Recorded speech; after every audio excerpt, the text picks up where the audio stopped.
अपने चेहरे से जो जाहिर है छुपाएं कैसे, तेरी मर्जी के मुताबिक नजर आए कैसे। तो अब क्या माना जाए, क्या दतिया का अध्याय अब खत्म हो चुका है? क्या मध्य प्रदेश की राजनीति के सबसे मुखर चेहरों में से एक डॉक्टर नरोत्तम मिश्रा ने दिल्ली के फरमान के आगे पूरी तरह से खुद का सरेंडर कर दिया है?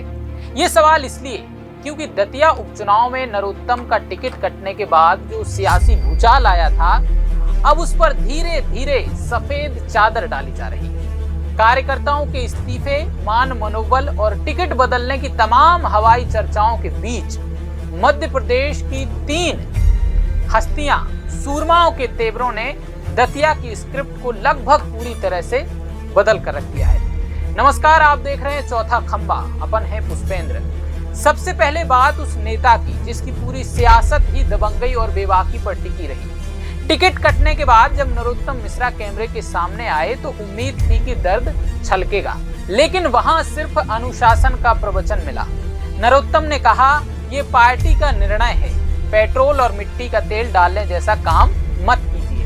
अपनी बात पार्टी फोरम पर रखी जाती है, सुनिए। मैंने कल भी विस्तार से कहा था, मैं आज भी विस्तार से कह रहा हूं, ये पार्टी का निर्णय है।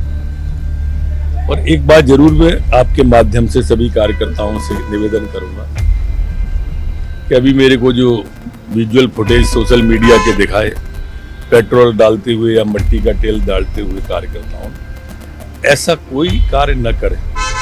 जैसा कल कहा था, न मार्ग अवरुद्ध करना है, पार्टी के फोरम पे अपने तरीके से अपनी बात कही जाती है, इस तरह से व्यक्त नहीं की जाती। जो नेता महीनों से दतिया की जमीन नाप रहा था, जिसने नामांकन फॉर्म तक खरीद लिया था, जो जातीय बैठकें कर जीतने की जुगत लगा रहा था, वो अचानक इतना संत कैसे हो गया? ना कोई नाराजगी, ना बगावत का संकेत, और ना ही इस बात का मलाल कि उनके साथ अन्याय हुआ है। साफ है, नरोत्तम जानते हैं कि इस समय दिल्ली से टकराने का मतलब राजनीतिक रूप से पूरी तरह हाशिए पर चला जाना है। रही सही कसर बीजेपी के संकट मोचक कहे जाने वाले मंत्री कैलाश विजयवर्गीय ने पूरी कर दी। दतिया में टिकट बदलने की अफवाहों पर उन्होंने जो झाड़ू फेरी, उसने नरोत्तम समर्थकों की रही सही उम्मीदों को भी दफन करके रख दिया। विजयवर्गीय ने दो टूक कहा कि टिकट बहुत लोग मांगते हैं, सबको नहीं मिलता, और बीजेपी टिकट देने के बाद अपना फैसला बहुत कम बदलती है। ये भी सुन लीजिए। तैयारी तो बहुत लोग करते हैं, उससे क्या होता है कि सबको थोड़ी 230 सीट हैं और 2000 लोगों ने तैयारी की, तो सबको टिकट मिलता नहीं। कोई बात नहीं, पार्टी का निर्णय सर्वोपरि है। जो पार्टी ने निर्णय दिया उसका सब पालन करेंगे।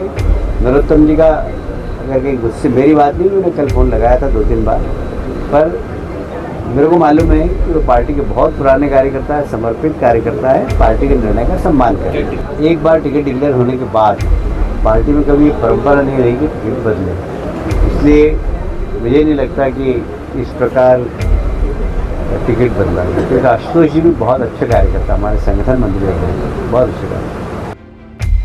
कैलाश का यह बयान दतिया के लिए फुल स्टॉप की तरह माना जा रहा है। उन्होंने साफ कह दिया है कि आशुतोष तिवारी का नाम फाइनल है, उस पर मोहर लग चुकी है तो लग चुकी है, और बीजेपी में यू टर्न जैसी कोई खिड़की खुली नहीं है।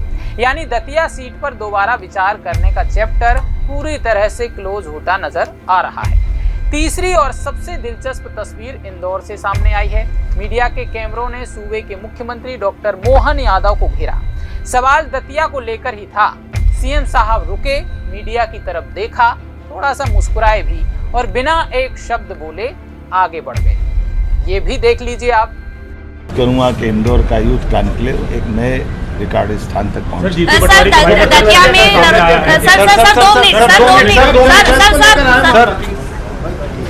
राजनीति में कभी कभी मौन सबसे ज्यादा शोर करता है। सीएम मोहन यादव की यह चुप्पी बता रही है कि दतिया का फैसला सीधे हाई कमान का है, जिसमें ना तो राज्य नेतृत्व की दखलंदाजी की कोई गुंजाइश है और ना ही किसी तरह की सफाई देने की जरूरत है।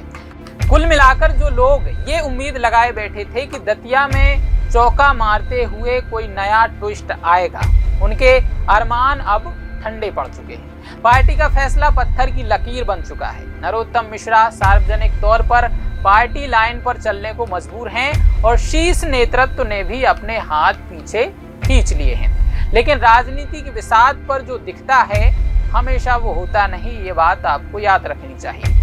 अब सबसे बड़ा और कड़वा क्लॉज यह है कि क्या नरोत्तम मिश्रा ने मन ही मन इस फैसले को वाकई स्वीकार कर लिया है या फिर से समंदर ने खुद को पीछे किया है। क्या वो आशुतोष तिवारी के सारथी बनेंगे या दतिया के रण में भीष्म की तरह मौन रहकर कोई नया खेल रचने की रणनीति बना रहे हैं। खैर, लगातार जानकारी के लिए देखते रहिए हमारा चैनल चौथा खंबा। नमस्कार।